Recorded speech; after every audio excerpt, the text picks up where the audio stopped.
Hello friends. मैं अभी मौर्य आप लोगों का एक बार पुनः स्वागत करता हूं अपने इस यूट्यूब फैमिली में। आज की क्लास में हम जो बात करने वाले हैं वो बात करेंगे उसी मिडेवल हिस्ट्री की ही। ठीक है, तो इससे पहले की जो भी सारी क्लासें हो चुकी हैं उनमें से कुछ वीडियोस का लिंक आपको नीचे डिस्क्रिप्शन में मिल जाएगा। आप सहजता पूर्वक वहां से जाकर के पहले उन सारी क्लासों को देख लीजिएगा एंड तत्पश्चात आकर के इस क्लास में विजिट कीजिएगा। ठीक है, बाकी आज जो हम अध्ययन करने वाले हैं यार, फिलहाल में इससे पहले इस श्रृंखला से रिलेटेड या इस पूरे के पूरे मध्यकालीन इतिहास से रिलेटेड जो भी सारा हमारा टॉपिक चल रहा था उसी को आज हम एक नए अंदाज में स्टार्ट करेंगे और जहां तक होता है इस चैप्टर को आज हम समाप्त करने का भी प्रयास करेंगे। ठीक है, फिलहाल में जैसे जैसे हम लोग क्लास को आगे बढ़ाएंगे वैसे वैसे हम उन तमाम सारी बातों का जिक्र करेंगे जिसका कि वर्णन इतिहासकारों ने इस पूरे के पूरे मध्यकालीन इतिहास के अंतर्गत बाकायदा इस दिल्ली सल्तनत के नाम के चैप्टर के नाम से किया है। ठीक है, और इस मिडेवल हिस्ट्री में बाकायदा एक चैप्टर का नाम भी दिया गया जिसको हम लोग दिल्ली सल्तनत के नाम से जानते हैं। ठीक है, तो देखते हैं फिलहाल में उसी दिल्ली सल्तनत को कि इससे पहले हम लोगों ने अध्ययन क्या किया और आज हम इस क्लास के माध्यम से क्या पढ़ने वाले हैं। तो इससे पहले वाली क्लास देख लीजिएगा जिसका लिंक आपको नीचे डिस्क्रिप्शन में मिल जाएगा। बाकी सारी चीजें खुद ब खुद आप यार इतने बुद्धिजीवी हैं ही कि आपको सारी चीजें बताने की आवश्यकता नहीं है। ठीक है, बाकी जो भी हम बात कर रहे थे इस पूरे के पूरे दिल्ली सल्तनत के अंतर्गत में उसी की चर्चा आज हम कंटिन्यू करेंगे। इसमें फिलहाल में इससे पहले मैं बोल दूं कि इसमें हम लोगों ने अध्ययन किया था गुलाम वंश का। गुलाम वंश जिसको हम लोग दास वंश के नाम से जानते हैं या इसी को हम लोग मामलूक वंश के नाम से भी जानते हैं। दूसरा इसी में हम लोगों ने अध्ययन किया खिलजी वंश के संदर्भ में एंड तीसरा जो अध्ययन किया वो था हमारा तुगलक वंश के संदर्भ में। एंड जो आज हम लोग अध्ययन करने वाले हैं वो अध्ययन करेंगे क्या, वो करेंगे हम लोग तुगलक के पश्चात में बात करेंगे सैयद वंश के संदर्भ में। और फिलहाल में जो लास्ट हमने अध्ययन करना है वो अध्ययन करना है लोधी वंश के संदर्भ में, यानी सबसे लास्ट जो हमारा इस पूरी की पूरे दिल्ली सल्तनत पर जो सत्ता स्थापित करता है वो था हमारा लोधी वंश। ठीक है, तो इससे पहले वाली क्लास को आप लोग देख लीजिएगा जिसमें हम लोगों ने बड़े ही बेहतरीन तरीके से गुलाम का जिक्र किया, खिलजी वंश का जिक्र किया एंड तुगलक वंश का जिक्र किया। ठीक है, बाकी आज जो हम इस क्लास के माध्यम से अध्ययन करने वाले हैं इस पूरे के पूरे दिल्ली सल्तनत के संदर्भ में वो है हमारा कौन सा सैयद वंश एंड सैयद डायनेस्टी के पश्चात में हम लोग लोधी डायनेस्टी का भी क्या करेंगे, अध्ययन करेंगे। फिलहाल में इस पूरे के पूरे दिल्ली सल्तनत पर ये हमारा सत्ता स्थापित करने वाला चौथा हमारा प्रमुख एक प्रकार से बोले तो मुसलमानी वंश होता है या मुस्लिम वंश होता है। और इससे पहले हम लोग ये अध्ययन कर चुके हैं कि ये जो हमारे शुरुआत के तीन वंश होते हैं गुलाम वंश, खिलजी वंश एंड तुगलक वंश, ये तुर्क मुसलमानों द्वारा स्थापित किए गए वंश होते हैं। इसी कारणवश हम इसको तुर्की शासकों के नाम से या तुर्क वंश के नाम से संबोधित करते हैं, जो कि हमारे तुर्क मुसलमान तीन वंश ऐसे थे जो कि पूरे के पूरे दिल्ली सल्तनत पर अपने सत्ता को क्या करते हैं, स्थापित करते हैं। लेकिन बाद के बचे ये दोनों वंश आते हैं ये तुर्क मुसलमानों द्वारा स्थापित नहीं किए जाते हैं, अर्थात ये जो होते हैं ये भी हमारे मतलब मुस्लिम सत्ता ही होती है, लेकिन ये तुर्क मुसलमान ना होकर के ये मुस्लिम सत्ता स्थापित करते हैं। और फिलहाल में अभी जैसे जैसे हम लोग बात करेंगे हम उन तमाम सारी बातों का जिक्र करेंगे एक नए अंदाज में, ठीक है। तो फिलहाल में देखते हैं ये हमारा सैयद वंश ये दिल्ली सल्तनत की गद्दी पर कब बैठता है, कौन कौन से शासक आते हैं, और फिलहाल में जो भी सारी बातें होंगी ओवरऑल हम आपके समक्ष या आपके साथ में हम उन तमाम सारी बातों का जिक्र करेंगे सैयद वंश के संदर्भ में। फिलहाल में ये जो तुगलक वंश होता है इसका जो एक प्रकार से बोले शासनकाल होता है वो हमारा 1414 तक होता है, एंड 1414 के पश्चात में 1451 के मध्य की अगर हम लोग बात करते हैं तो ये हमारा सैयद वंश दिल्ली की गद्दी पर स्थापित होता है। यानी एक प्रकार से बोले 1414 ईस्वी से लेकर के 1451 ईस्वी के मध्य में जो भी हमारे शासन काल का दौर था वो हमारे दिल्ली पर यानी सैयद वंश स्थापित होता है। और इससे पहले हम लोग ये चीजें जान चुके हैं कि जो भी सारा सिस्टम था एक प्रकार से बोले तो इस सैयद वंश में हम लोगों ने जिक्र किया था इससे पहले कि खिज्र खां नाम का एक हमारे सेनापति होता है जो कि तैमूर लंग नाम का एक प्रकार से बोले इसी का सहयोग करता है, और तैमूर लंग इंडिया में आकर के इस दिल्ली के आसपास वाले क्षेत्रों में क्या करता है एक प्रकार से बोले तो काफी लूट मार करता है, जिसमें हमारा उस समय तुगलक वंश का अंतिम शासक चल रहा होता है जिसको हम लोग नसीरुद्दीन मोहम्मद तुगलक के नाम से जानते हैं। तो इसी के समय में 1398 ईस्वी में ये हमारा तैमूर लंग आता है और दिल्ली के आसपास के क्षेत्रों में बहुत ही भारी मात्रा में लूटपाट करता है और उसके पश्चात में चला जाता है। और जब ये इंडिया के अंतर्गत रहने के संदर्भ में जब यहाँ पे ये मतलब विद्रोह संघर्ष वगैरह करता है तो इसकी सहायता करता है हमारा भारत में कौन, वो हमारा करता है खिज्र खां। और ये खिज्र खां जो होता है ये एक प्रकार से विश्वसनीय सेनापति के रूप में या एक सहायक के रूप में तैमूर लंग की क्या करता है मतलब मदद करता है।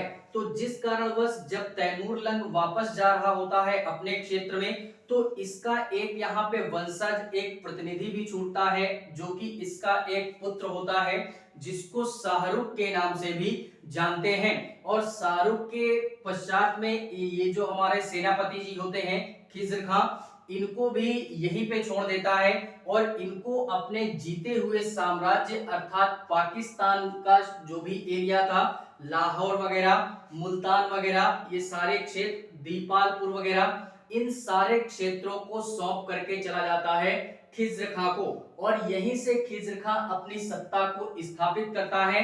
फिलहाल में एक नए वंश की स्थापना करता है जिसको हम लोग सैयद वंश के नाम से जानते हैं, और बहुत खींच करके नसीरुद्दीन मोहम्मद तुगलक 1412 या 14 तक इनकी सत्ता चल पाती है, ठीक है, उतना मजबूत नहीं बन पाता।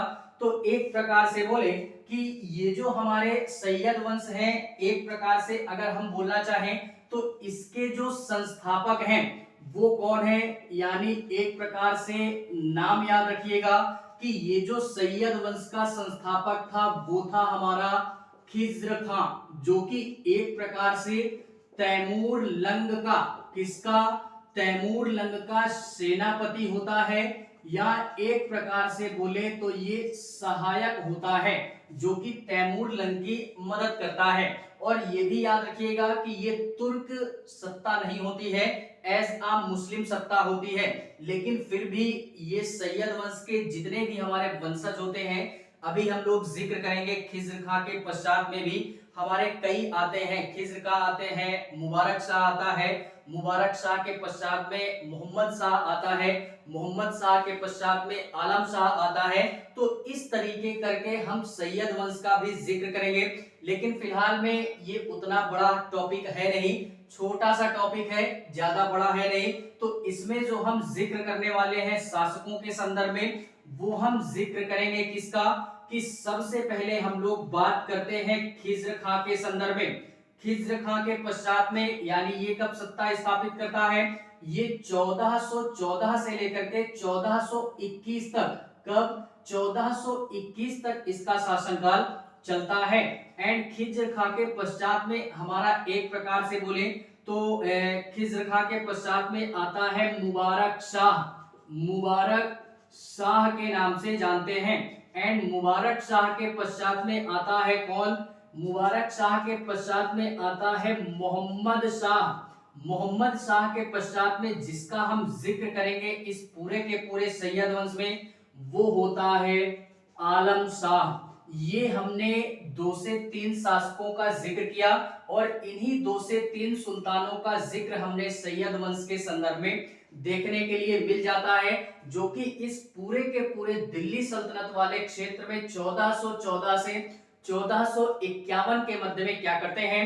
अपनी सत्ता को स्थापित करते हैं और एक बेहतरीन अंदाज में पूरे के पूरे प्रशासनिक व्यवस्था को या जो भी सारी चीजें होती हैं वो सारी चीजें अपने अनुसार करते हैं।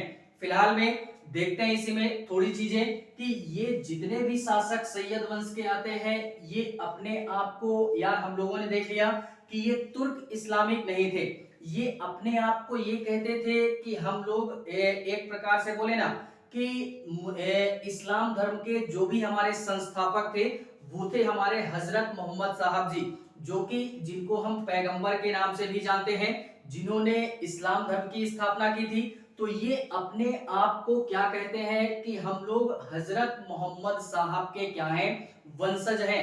हम लोग उनके वंशज हैं, ना कि हम लोग तुर्की हैं, ठीक है। लेकिन फिर भी इतिहासकारों के द्वारा ऐसा बोला जाता है या ऐसा मत है कि ये पता नहीं किस आधार पे ऐसी मतलब राय व्यक्त करते हैं या ऐसे अपने आप को दर्शाने का प्रयास करते हैं लोगों के सामने कि अपने आप को ये हजरत मोहम्मद या पैगंबर साहब के वंशज के तौर पे बोलते हैं, ठीक है। तो फिलहाल में ये इस तरीके से अपने आप को बोलते हैं और काफी सारी चीजें बोलते हैं, ठीक है।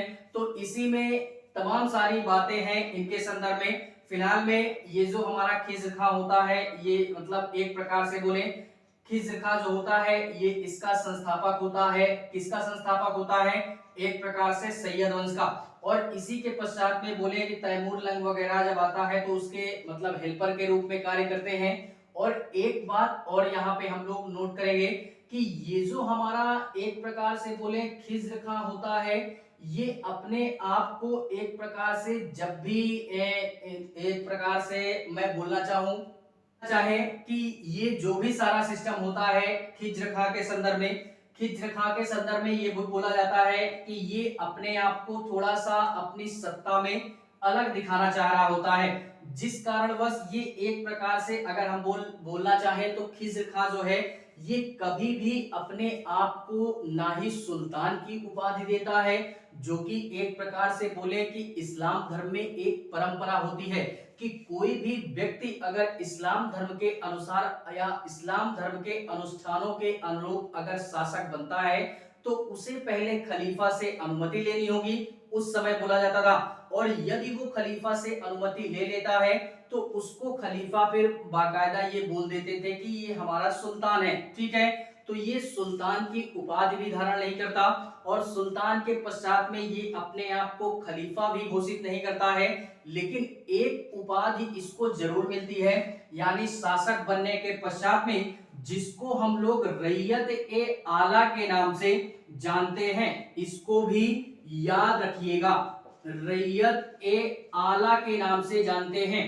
ये हमारा एक प्रकार की उपाधि थी जो कि खिज्र खां जब गद्दी पे बैठता है तो इस उपाधि को लेकर के बैठता है, ठीक है। तो फिलहाल में इतनी सारी चीजें ये हमारे खिज्र खां के पश्चात में, और इनका डेट भी याद रखिएगा खिज्र खां का कि ये 1414 से लेकर के 1421 के मध्य में 21 के मध्य में इसका शासनकाल चलता है, ठीक है। और इसी के पश्चात में अगर हम लोग बात करें तो दूसरा शासक जो हमारा आता है वो आता है हमारा मुबारक शाह। कौन आता है? जो दूसरा शासक बनता है इसके पश्चात में वो मुबारक शाह आता है। और मुबारक शाह की अगर हम लोग जिक्र करें तो ये जो मुबारक शाह होता है ये 1421 ईस्वी से लेकर के 1434 ईस्वी के मध्य में क्या करता है? इस सैयद वंश की गद्दी को संभालता है, यानी खिज्र खां के पश्चात में, ठीक है।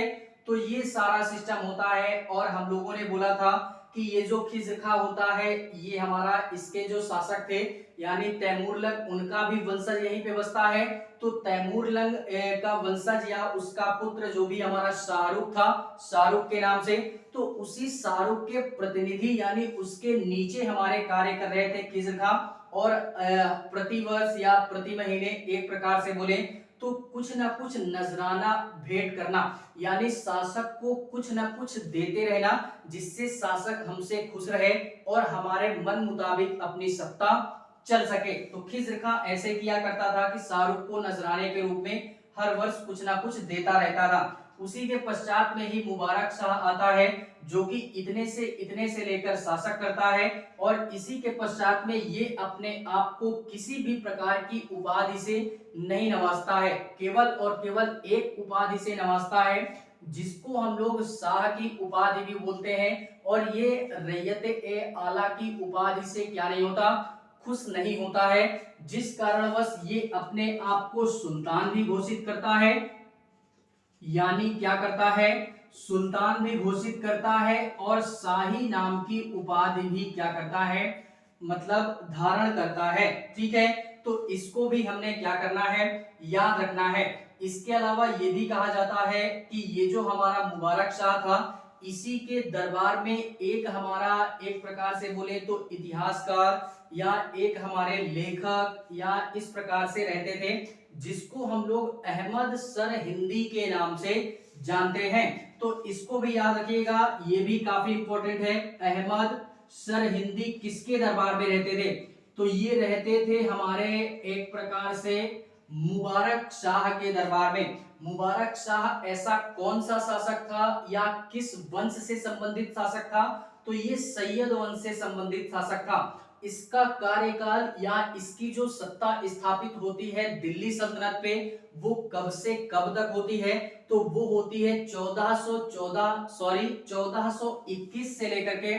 1434 के मध्य में। ये हमारा दिल्ली सल्तनत की गद्दी पे जो बैठता है वो मुबारक शाह बैठता है। ठीक है, तो इसको भी हमने क्या करना है, याद रखना है। एंड इसी के पश्चात में अगर और हम लोग बात करें मुबारक शाह के संदर्भ में, तो एक प्रकार से बोले हम लोगों ने नाम सुना होगा मुबारकाबाद या मुबारकबाद शहर की स्थापना जो भी हमारे करते हैं ये मुबारक शाह ही करते हैं। तो इसको भी याद रखिएगा कि मुबारकाबाद या मुबारक शाह जो है ये मुबारकाबाद शहर की स्थापना करते हैं। क्या करते हैं,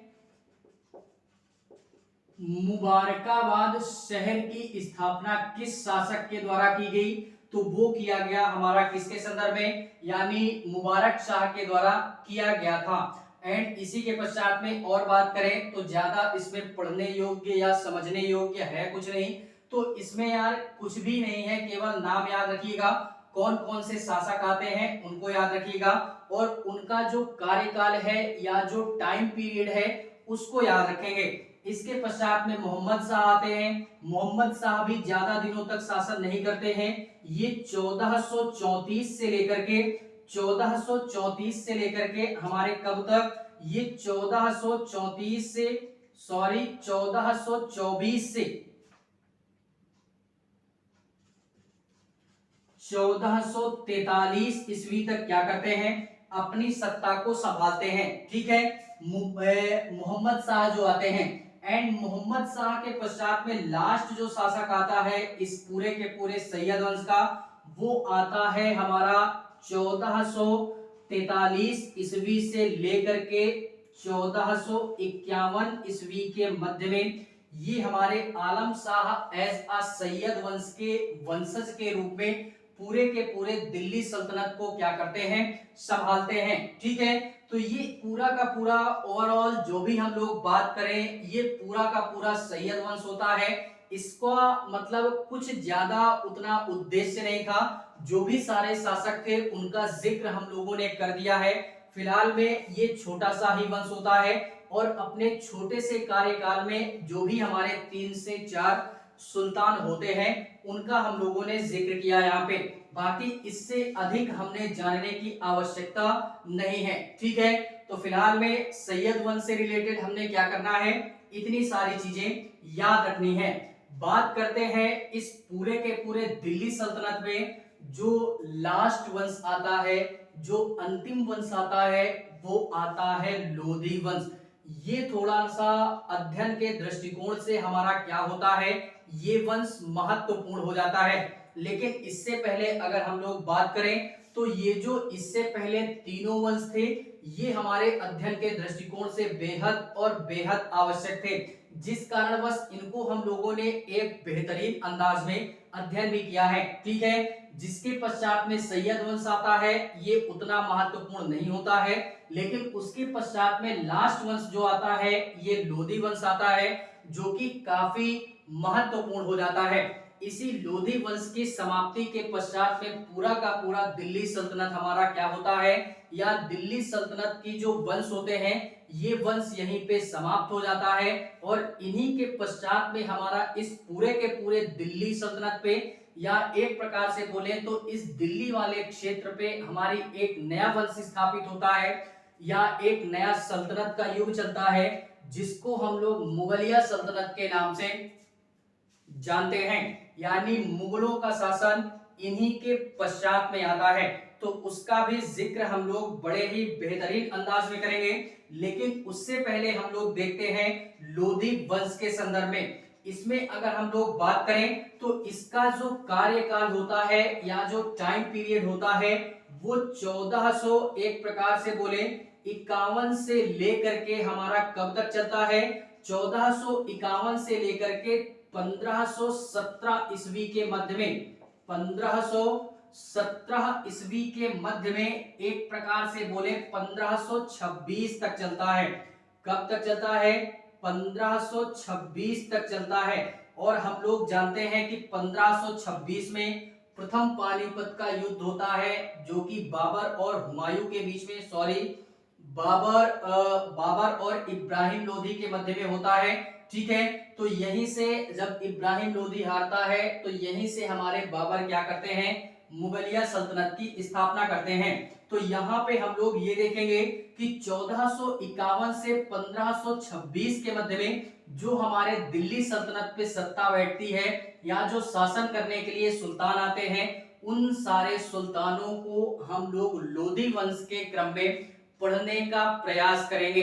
ठीक है, देखते हैं इसमें कि कौन कौन से शासक इसके अंतर्गत आते हैं, या किनका किनका जिक्र हम इस क्लास के माध्यम से इस पूरे के पूरे लोधी वंश के संदर्भ में करने वाले हैं। देखते हैं इसी में कि हम लोगों ने क्या बात की कि लोधी वंश के संदर्भ में इसके शासकों को देखते हैं कि इसमें जो पहला शासक आता है वो कौन आता है, यानी इसकी जो स्थापना वगैरह करता है, तो वो आता है बहलोल लोधी। क्या आता है, बहलोल लोधी के नाम से जानते हैं। ये हमारा क्या करता है कि एक प्रकार से लोधी वंश के संस्थापक के तौर पे बहलोल लोधी को हम लोग मानते हैं। और इन्हीं के पश्चात में बहलोल लोधी आता है। बहलोल लोधी के पश्चात में हमारा जो नेक्स्ट आता है वो आता है सिकंदर लोधी। नाम सुना होगा तो अच्छी बात है, नहीं सुना होगा तो और अच्छी बात है। यहाँ पे सुन लीजिएगा, सिकंदर लोधी ये हमारा दूसरा शासक होता है। एंड सिकंदर लोधी के पश्चात में जो नेक्स्ट शासन करने आता है वो लास्ट हम लोग जिक्र करेंगे इब्राहिम लोधी का। किसका, इब्राहिम लोधी का जिक्र करेंगे, जो कि इस पूरे के पूरे लोधी वंश का सबसे अंतिम शासक हमारे कौन होता है, इब्राहिम लोधी होता है। फिलहाल में ये जो बहलोल लोधी होता है, बहलोल लोधी एक प्रकार से बोले तो लोधी वंश के संस्थापक के तौर पे बहलोल लोधी को हम लोग जानते हैं। और इसी के पश्चात में जब ये सुल्तान बनता है या गद्दी संभालता है दिल्ली सल्तनत की, तो यह एक उपाधि को धारण करने के पश्चात में हमारी क्या करता है कि एक प्रकार से उपाधि धारण करता है, और उसी के पश्चात में लोधी वंश के गद्दी को संभालता है। तो ये जो उपाधि धारण करता है उसको हम लोग क्या बोलते हैं, शाह गाजी की उपाधि धारण करता है। शाह गाजी की उपाधि धारण करता है, उसके पश्चात में ये शासक बनता है कौन, बहलोल लोधी। और बहलोल लोधी एक प्रकार से बोले तो 1451 से लेकर के कब तक बैठता है, तो 1451 से लेकर के 1489 के मध्य में। कहां से कहां तक, इसका टाइम पीरियड भी याद रखिएगा कि 1451 से 1489 ईस्वी के मध्य में कौन बैठता है दिल्ली सल्तनत पे, लोधी वंश का शासक बहलोल लोधी बैठता है। और जब ये शासन करता है या शासन करने के लिए आता है दिल्ली के क्षेत्र में, तो यह एक उपाधि धारण करता है जिसको हम लोग शाह गाजी के नाम से जानते हैं। और यार इसके संदर्भ में इतिहासकारों ने काफी ज्यादा जिक्र तो नहीं किया, लेकिन फिर भी जितना वर्णन किया है इस पूरे के पूरे मध्यकालीन इतिहास के अंतर्गत में, उसमें यार काफी रुचिकर चीजें मिलती हैं कि ये उपाधि धारण करता है। इसके अलावा ये अपने समय में एक सिक्का जारी करता है, यानी अपने समय में एक नया सिक्का जारी करता है, जिसको हम लोग क्या बोलते हैं, जिसको हम लोग एक प्रकार से बोले तो बहलोल सिक्का के नाम से जानते हैं। किस नाम से जानते हैं, बहलोल सिक्का के नाम से जानते हैं। यानी एक सिक्का जारी करता है अपने टाइम पीरियड का, जिसको हम लोग बहलोल सिक्का के नाम से जानते हैं। और ये वही सिक्का होता है कि अब ये यहां से एक नया सिक्के की शुरुआत हो गई। वर्तमान में जैसे यार किसी भी प्रकार का होता है ना, कि अभी 2016 में हम लोगों ने देखा था कि मोदी जी की सरकार थी और वहां पे उन लोगों ने 500 और 1000 के नोट बंद किए थे। और अभी फिलहाल कुछ दिनों पहले हम लोगों ने ये भी सुना था कि 2000 के नोट भी बंद हुए हमारे। तो ये बंद होने की प्रक्रिया और लागू होने की प्रक्रिया, नए नोटों की, पुराने नोटों की, नए सिक्के की, पुराने सिक्के की, ये किसके शासनकाल में होता है, कब होता है, इन सारी चीजों से हमने क्या होना है, रूबरू होना है। तो फिलहाल में वो वर्तमान की घटना है और ये हमारे मध्यकाल की घटना है कि जिस समय हमारे सरकार के रूप में जो भी हमारे सरकार को उस समय चला रहे थे एज एक प्रकार से बोले हेड के रूप में, तो उस समय बहलोल लोधी क्या कर रहे थे, दिल्ली सल्तनत की गद्दी पे बैठे हुए थे। ये अपने आप को एक प्रकार से इनके समय का सिक्का बहलोल सिक्का, जो कि अब जब तक अकबर का शासनकाल नहीं आ जाता है, यानी पूरे के पूरे मुगलिया सल्तनत में अकबर के शासनकाल के दौरान या इसके पहले तक पूरे के पूरे दिल्ली सल्तनत पर या दिल्ली के आसपास के क्षेत्रों में जो हमारा सिक्का चलाया गया, वो सिक्का चलाया गया बहलोल नाम का सिक्का, जो कि किसने जारी किया, बहलोल लोधी ने जारी किया। ठीक है, तो इतनी सारी चीजें हमने क्या करनी है, बहलोल लोधी जी के संदर्भ में याद रखनी है। कौन था, क्या किया, किस नाम से बैठता है गद्दी पे, ये तमाम सारी बातें हमने क्या करनी है, याद रखनी है। एंड इसी के पश्चात में हमारा आता है कौन, सिकंदर लोधी। कौन आता है, सिकंदर लोधी आता है, जो कि अपनी सत्ता को स्थापित करता है अपने पिता के पश्चात में। ठीक है, कब सत्ता स्थापित करता है, यानी कब ये बैठता है गद्दी पे, तो ये गद्दी पे बैठता है 1489 से लेकर के 1517 ईस्वी के मध्य में। जो हमारा दिल्ली सल्तनत पे एक प्रकार से बोले सुल्तान था, वो कौन था, वो था हमारा सिकंदर लोधी। और एक प्रकार से ये सिकंदर लोधी होता कौन है, तो ये बहलोल लोधी का पुत्र होता है। और ये भी यार इतिहासकारों के द्वारा ये भी कहा जाता है कि बहलोल लोधी के 9 पुत्र थे। इन 9 पुत्रों में ये हमारा तीसरा पुत्र होता है, जो कि एक प्रकार से बोले तो दिल्ली की गद्दी पे बैठता है। और इसका एक नाम था जिसको हम लोग जलाल खां के नाम से जानते हैं। तो ये निजाम खां या जलाल खां ऐसे करके था, एग्जैक्ट थोड़ा सा मुझे भी कंफ्यूजन है, निजाम खां या जलाल खां करके था, तो इसको भी याद रखिएगा। फिलहाल में निजाम खां याद रखिएगा कि निजाम खां जो भी था हमारा ये तीसरा पुत्र होता है बहलोल लोधी का। और एक प्रकार से बोले तो यही हमारा क्या करता है कि सिकंदर के नाम से गद्दी पे बैठता है। कौन, निजाम खां, ये हमारा प्रारंभिक नाम होता है। और जब ये सत्ता पे बैठता है यानी गद्दी पे बैठता है लोधी वंश में, तो इसको हम लोग सिकंदर लोदी के नाम से जानते हैं, यानी अपने आप से ये स्वयं में एक नाम रखता है सिकंदर नाम का, और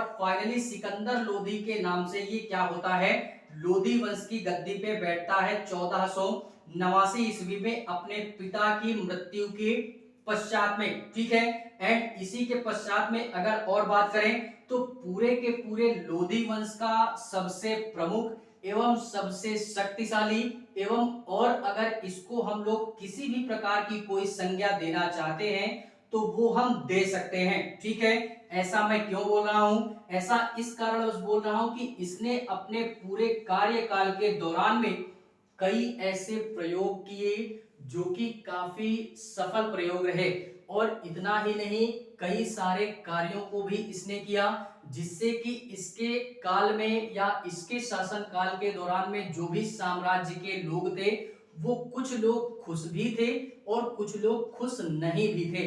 ठीक है, तो काफी सारी चीजें होती हैं और ये काफी सारे कार्य करता है, काफी नए नए प्रयोग करता है, यानी बाकी शासकों की तुलना में एज आ लोधी वंश या लोधी डायनेस्टी के संदर्भ में ये काफी अच्छे कार्य करता है। इसी कारणवश शायद इतिहासकारों ने इसको एक महत्वपूर्ण शासक के तौर पे, एक प्रकार से बोले तो शक्तिशाली शासक के तौर पे, या जो भी संज्ञाओं से हम या जिन भी संज्ञाओं से इसको हम संबोधित कर सकते हैं वो हम कर सकते हैं। ठीक है, तो और अगर इसमें बात करें तो क्या थे इसके नए नए प्रयोग, इसके नए नए प्रयोग ये थे कि इसी के समय में सिकंदर लोधी जब शासन करने आता है दिल्ली वाले क्षेत्र में या दिल्ली सल्तनत वाले क्षेत्र में, दिल्ली की गद्दी पे बैठता है, तो क्या करता है कि सबसे पहले एक नगर का निर्माण करवाता है जिसको हम लोग आगरा शहर था हमारा, ये आगरा जो हम लोग देखते हैं ये आगरा शहर की स्थापना किसने करवाई, सिकंदर लोधी ने करवाई। ठीक है, तो इसको भी हमने क्या करना है, याद रखना है कि आगरा शहर का जो निर्माण करवाया गया किसके समय में करवाया गया, तो सिकंदर लोधी के समय में। कब करवाया गया, 1504 ईस्वी में। कब, 1504 में। और फिलहाल में 1504 के पश्चात में 1506 ईस्वी यह वह समय था इस सिकंदर लोधी के कार्यकाल का कि 1506 ईस्वी में सिकंदर लोधी अपनी राजधानी को परिवर्तित करता है, जो कि इसके समय तक जो भी राजधानी थी वो दिल्ली स्वयं हुआ करती थी, लेकिन जैसे ही आगरा शहर की स्थापना होती है 4 में, उसके पश्चात में 6 में ये पुनः क्या करता है कि अपनी राजधानी को स्थानांतरित करता है या अपनी नई राजधानी बनाता है जिसको हम लोग आगरा के नाम से जानते हैं। तो अभी तक दिल्ली राजधानी हुआ करती थी, लेकिन जैसे ही सिकंदर लोधी आता है तो ये आगरा शहर को अपनी क्या बनाता है, 1506 ईस्वी में अपनी नई राजधानी बनाता है। और ऐसा करने वाला ये पूरे के पूरे दिल्ली सल्तनत का एकमात्र शासक होता है। ठीक है, इसको भी याद रखना है। ये हमारा एक प्रकार का नया प्रयोग होता है। और भी कई सारे प्रयोग किए, जैसे कृषि की व्यवस्था को और सुदृढ़ या विस्तृत या मजबूत बनाने के लिए इसने क्या किया कि भूमि की पैमाइश करना स्टार्ट कर दिया या भूमि की नपाई करना स्टार्ट कर दिया। अब जो किसान या कृषि वगैरह करेंगे वो अपने अपने भूमि के संदर्भ में करेंगे, ऐसा नहीं है कि अपने मन मर्जी के अनुसार स्वयं में कहीं पे भी किसी के भी भूमि में क्या कर दी कि कृषि वगैरह स्टार्ट कर दी। तो इसने अपने शासन काल के दौरान में भूमि की नपाई करना स्टार्ट कर दी जिससे कि कृषि में थोड़ा सा विकास हो सके। ठीक है, और जैसे ही ये क्या करता है कि कृषि की एक प्रकार से बोले भूमि की नपाई करता है, तो उसके लिए एक मापक चलाता है, यानी एक प्रकार का यंत्र चलाता है मापक के तौर पे बोले, जिससे भूमि नापी जाती थी इसके समय में, जिसको हम लोग गज ए सिकंदरी के नाम से जानते हैं। गज ए सिकंदरी, इसको भी क्या करना है, याद रखना है। ये गज ए सिकंदरी एक प्रकार से मापक होता है जो कि भूमि मापने के लिए सिकंदर लोधी ने अपने शासन काल के दौरान में ये मापक यंत्र हमारा चलाया था। ठीक है, तो इसको भी हमने क्या करना है, याद रखना है। इसके अलावा इतिहासकारों के द्वारा ऐसा भी बोला जाता है कि ये जो भी हमारा सिस्टम था, कौन, सिकंदर लोदी का, ये अपने आप में स्वयं में एक लेखक भी था, एक विद्वान भी था, एक रचनाकार भी था। ऐसा क्यों इतिहासकारों ने संज्ञा दी? ऐसा इस कारणवश कि ये अपनी स्वयं की कविताओं की रचना करता था, खुद स्वयं में रचना करता था, और इन्हीं रचनाओं के कारण या इन्हीं लेखकों के कारण इसको एक उपनाम से संबोधित किया गया, जिसको हम लोग गुलरुखी के नाम से जानते हैं। विद्वान था, स्वयं में अपने आप में राइटिंग वगैरह करता था, कविताएं लिखता था, जिस कारणवश इसको इतिहासकारों ने एक नाम दिया कि ये अपने आप में विद्वान व्यक्ति क्या करता है, अपना एक नाम रखता है, जिसको हम लोग गुलरुखी के नाम से जानते हैं। तो ये नाम भी याद रखिएगा, गुलरुखी कौन था? तो सिकंदर लोदी का उपनाम था हमारा गुलरुखी। और इसका क्या नाम था? शासक बनने के पहले क्या नाम था? निजाम खां। शासक बनने के पश्चात क्या नाम था? सिकंदर लोदी। और कविता वगैरह रचने के लिए या विद्वान था, इस संदर्भ में उसको कौन सा नाम से संबोधित किया गया? गुलरुखी नाम से संबोधित किया गया। ठीक है, तो इन तमाम सारी बातों को हमने क्या करना है, याद रखना है कि ये जो भी सारा सिस्टम होता है, ये पश्चात में अगर और जिक्र करें इसी के लिए, सिकंदर लोदी के लिए, तो ये गुलरुखी वगैरह हो गया। इसके अलावा इसने और क्या नए प्रयोग किए? इसने अपने शासनकाल के दौरान में ये नए प्रयोग किए कि जो भी सारे धर्म हुआ करते थे, अब यार साम्राज्य था तो एक दो धर्म थे नहीं हमारे, वैसे भी अगर आप लोगों ने इतिहास का अध्ययन किया होगा, इतिहास में रुचि होगी, तो हम लोगों ने पहले अध्ययन किया एंशिएंट का, उसके बाद हम मिडिएवल में आ रहे हैं। ठीक है, तो हम लोगों को इतना पढ़ते पढ़ते हमारी इतनी बुद्धिजीविता विकसित हो चुकी होगी कि हम लोग ये चीजें यहाँ तक या इस टाइम पीरियड तक ये चीजें जान चुके हैं कि इस समय पूरे के पूरे भारतीय क्षेत्र में कितने प्रकार के या कौन कौन से, या एक प्रकार से अगर मैं बोलना चाहूं तो विभिन्न प्रकार के धर्म हमारे उभर करके आ रहे हैं। ठीक है, तो विभिन्न प्रकार के धर्म थे, जिस कारणवश ये हमारे सिकंदर लोदी क्या करते हैं कि सारे धर्मों में बैलेंस बना करके चलता है, यानी किसी को ना ही ये दुखी करता है और ना ही ये मतलब एक प्रकार से बोले ना ही किसी के पक्ष में बोलता है और ना ही किसी के विपक्ष में बोलता है।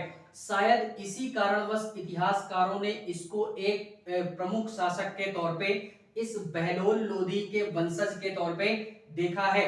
ये क्या करता था कि जो भी हमारे धर्म हुआ करते थे उनमें सबसे पहले अगर मैं बात करूं तो एक प्रकार से कुछ हमारे व्यक्ति ऐसे हैं जो कि, या कुछ हमारे महिलाएं ऐसी हैं जो कि इनके शासनकाल में तीर्थ यात्रा वगैरह जाया करती थी, तो उनके तीर्थ यात्राओं पर प्रतिबंध लगा देता है।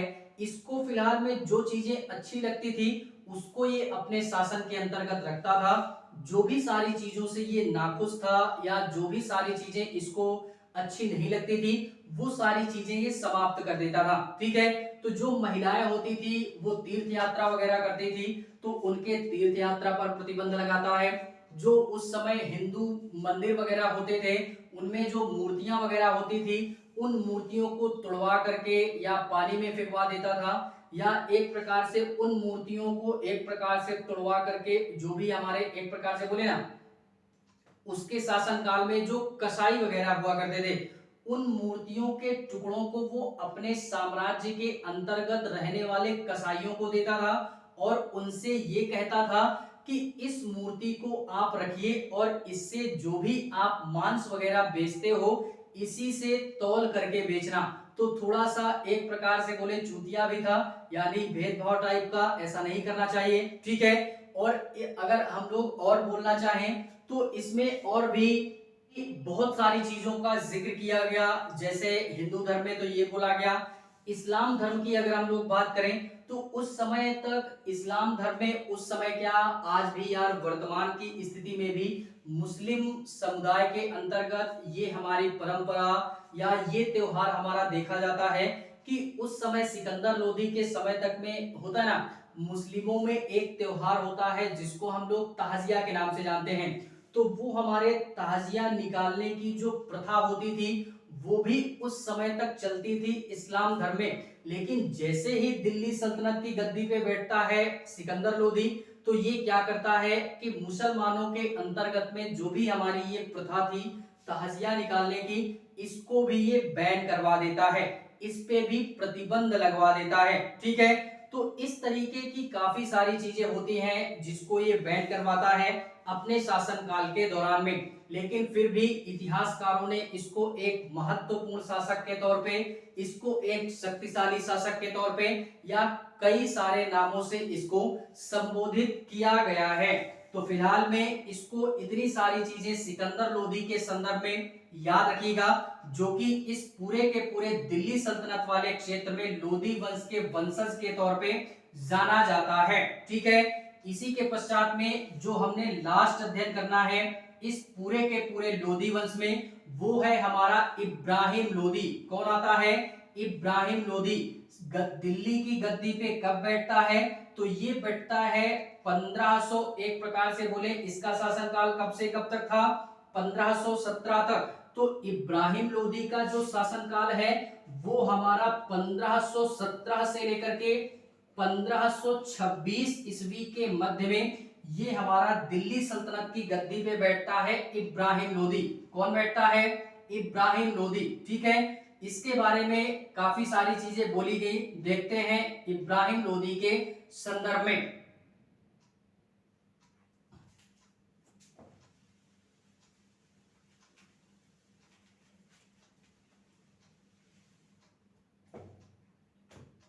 देखते हैं इसी में इब्राहिम लोधी के संदर्भ में, यानी ये इब्राहिम लोधी जो होता है ये लोधी वंश का 1517 ईस्वी में क्या बनता है? शासक बनता है 1517 में। और फिलहाल में इब्राहिम लोधी के संदर्भ में काफी सारी बातों का जिक्र किया गया, इसको हम यहाँ भी पढ़ते हैं। और जब हम लोग पढ़ेंगे मुगलिया सल्तनत जिसमें हम लोग बाबर का जिक्र करेंगे, तो वहां पे भी थोड़ा सा इस इब्राहिम लोधी का जिक्र हो जाता है। लेकिन थोड़ी सी चर्चा हम यहाँ पे ये करेंगे कि जैसे ही ये शासक बनता है 1517 ईस्वी में, ज्यादा दिनों तक इसका कार्यकाल नहीं चल पाता है। ठीक है, क्योंकि बाबर हमारा जो है वो अटैक करता है 1526 में, पानीपत का युद्ध होता है जिसमें फिलहाल में इब्राहिम लोधी की मृत्यु होती है। ठीक है, तो ये तमाम सारी चीजें होती है। फिलहाल में इब्राहिम लोधी का एक हमारा युद्ध और होता है इसी के शासनकाल में, 1517 में शासक बनता है और 1518 में एक युद्ध होता है। 1518 में एक हमारा युद्ध होता है किसका? यानी इब्राहिम लोधी का, जिसको हम लोग तोखली के युद्ध के नाम से जानते हैं। इस तोखली के युद्ध में किसके किसके मध्य हुआ? तो इब्राहिम लोधी के मध्य में, यानी इब्राहिम लोधी के मध्य में और राणा सांगा, हम लोगों ने नाम सुना होगा, राणा सांगा के मध्य में ये तोखली का युद्ध होता है, जिसमें फिलहाल में राणा सांगा के द्वारा इब्राहिम लोधी को पराजित कर दिया जाता है। और फिलहाल में 1518 के तोखली के युद्ध में इब्राहिम लोधी पराजित होता है। और यहीं पे बात चलते चलते बात थोड़ा सा होती है ना, ये सारी चीजें राजनीति की है। ठीक है, उस समय दरबार में जो लोग बैठते थे अपने मन मुताबिक अपने विश्वसनीय लोगों के साथ में बैठते थे और उन्हीं से सारी राय मशविरा या राजनीति की जो भी सारी चीजें हुआ करती थी उन्हीं से करते थे। लेकिन इन्हीं सारी बातों को देखते हुए कहीं ना कहीं से बात हमारी लीक हो जाती है। बात यानी इब्राहिम लोधी के संदर्भ में ये बोल दिया जाता है कि इब्राहिम लोधी एक कमजोर शासक है, ये ज्यादा मजबूत शासक नहीं है। तो इसी सारी चीजों का फायदा उठा करके जब ये सारी भनक हमारे किसी दूसरे शासक अर्थात बाबर को लगती है, तो बाबर इन्हीं सारी चीजों का फायदा उठा करके दिल्ली वाले क्षेत्र में अटैक करता है और फिलहाल में इब्राहिम लोधी को परास्त करता है। 21 अप्रैल 1526 ईस्वी में पानीपत के क्षेत्र में इब्राहिम लोधी और बाबर का आमना सामना होता है, जिसमें कि इस पूरे के पूरे युद्ध क्षेत्र में हमारा ये यहीं पे ना ही केवल पराजित होता है, बाकी दिल्ली सल्तनत का एकमात्र ऐसा सुल्तान था जो कि युद्ध भूमि में ही मारा जाता है। ठीक है, किसके द्वारा? बाबर के द्वारा।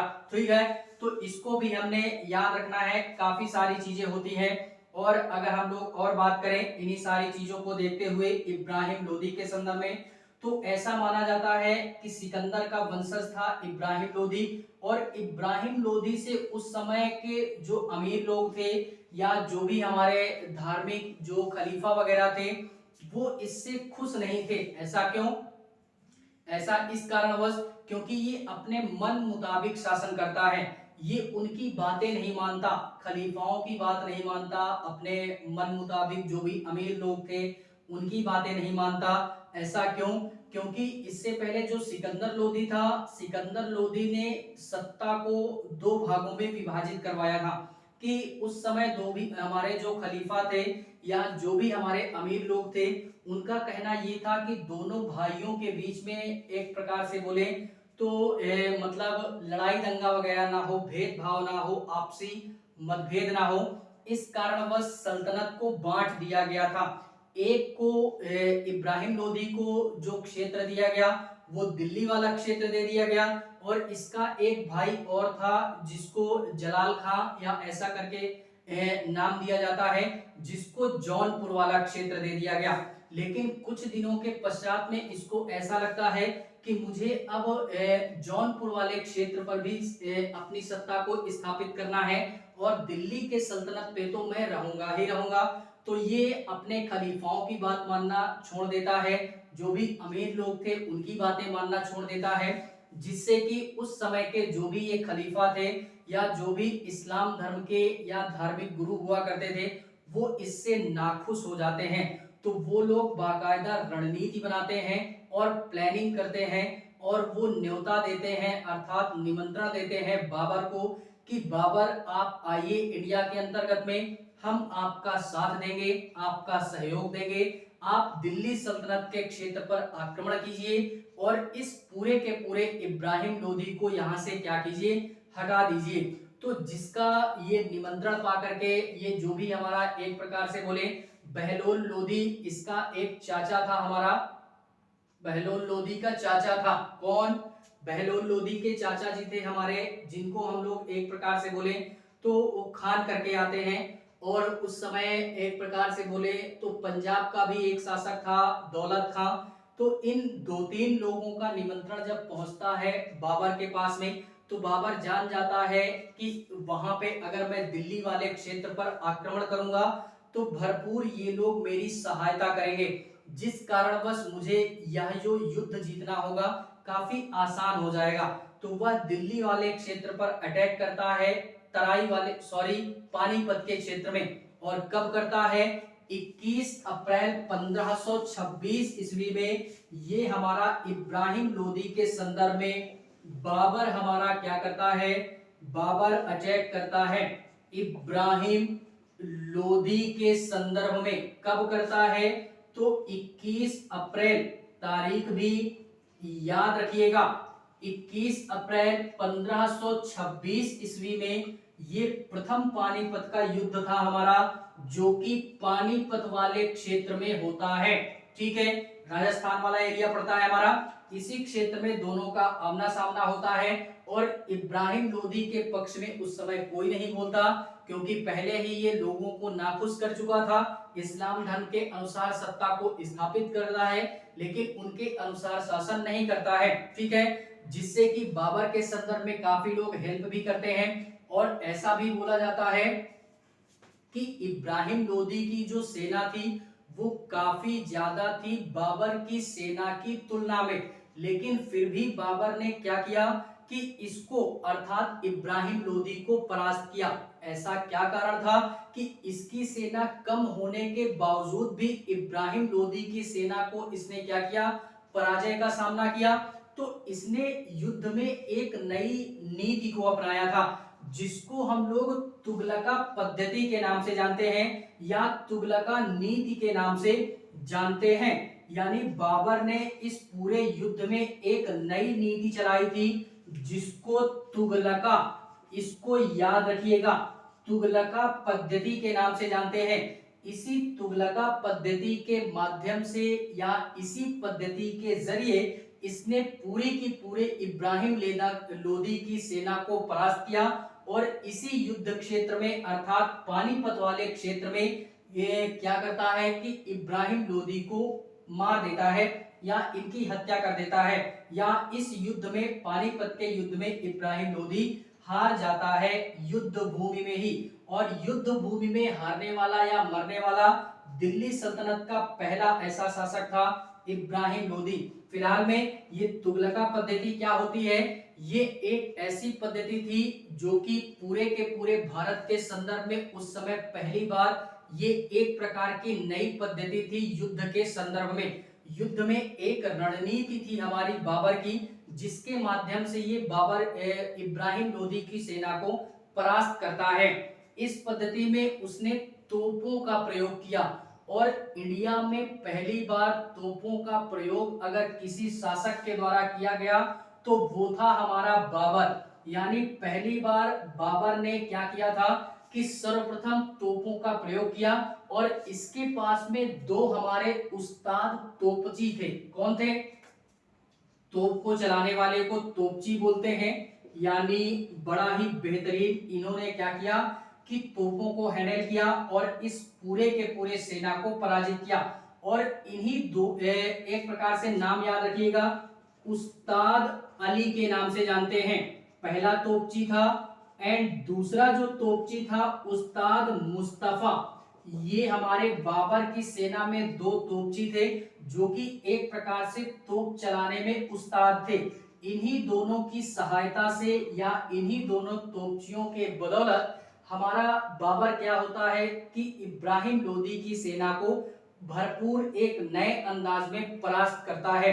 अगर ये दोनों ना होते तो शायद ही बाबर इब्राहिम लोदी को हरा पाता, क्योंकि इब्राहिम लोदी की जो सेना थी बाबर की सेना की तुलना में काफी अधिक थी। लेकिन फिर भी क्या होता है कि यह इनको परास्त करता है। इन तोपचियों का नाम याद रखिएगा, तोप चलाने वाले को तोपची, एक का नाम उस्ताद अली, दूसरे का नाम उस्ताद मुस्तफा था। ठीक है, तो फिलहाल में ये काफी सारी चीजें होती हैं जो कि यहीं से हमारा पूरा का पूरा जब इब्राहिम लोदी इस पानीपत वाले क्षेत्र में पूरे के पूरे युद्ध भूमि में मारा जाता है तो यहीं से कहा जाता है कि ये हमारा दिल्ली सल्तनत के क्षेत्र में या ये जो पूरा का पूरा दिल्ली सल्तनत होता है यहीं से इन पूरे वंशों की समाप्ति हो जाती है और इस दिल्ली वाले क्षेत्र में एक नया वंश उभरता है जिसको हम लोग मुगल वंश के नाम से जानते हैं या मुगलिया सल्तनत के नाम से जानते हैं। तो दिल्ली सल्तनत यहीं पे क्या होता है, समाप्त हो जाता है, या दिल्ली सल्तनत के जो वंशज होते हैं वो यहीं पे समाप्त होते हैं और यहीं से स्टार्ट होती है मुगलिया सल्तनत। लेकिन मुगलिया सल्तनत का अध्ययन करने से पहले हम लोग इस पूरे के पूरे दिल्ली सल्तनत में एक दो चीजों का या एक दो बातों का वर्णन और करेंगे, यानी इसके पश्चात में हम लोग जिक्र कर देंगे।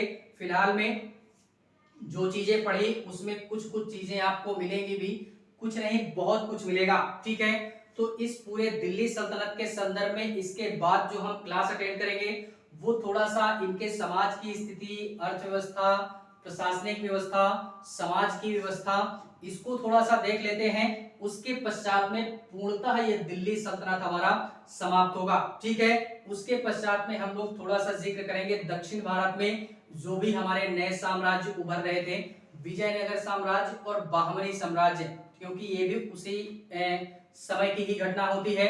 ठीक है, तो आज के लिए फिलहाल में इतना ही। जैसे जैसे हमारी ये मिडिवल हिस्ट्री आगे बढ़ेगी हमको तमाम सारी बातों का जिक्र भी करना है और तमाम सारी जानकारियों से भी रूबरू होना है और इतिहास में अपनी स्वयं की एक बौद्धिक क्षमता भी विकसित करनी है। ठीक है, तो बेहतरीन अंदाज में अध्ययन भी करेंगे और रुचि लेते हुए बाकायदा इंटरेस्ट के साथ में अध्ययन करते चलिएगा, सारी चीजों को देखते चलिएगा। सारी चीजें खुद ब खुद एक दिन ऐसा आएगा कि सेट हो जानी है। ठीक है, तो फिलहाल में आज के लिए बस इतना ही।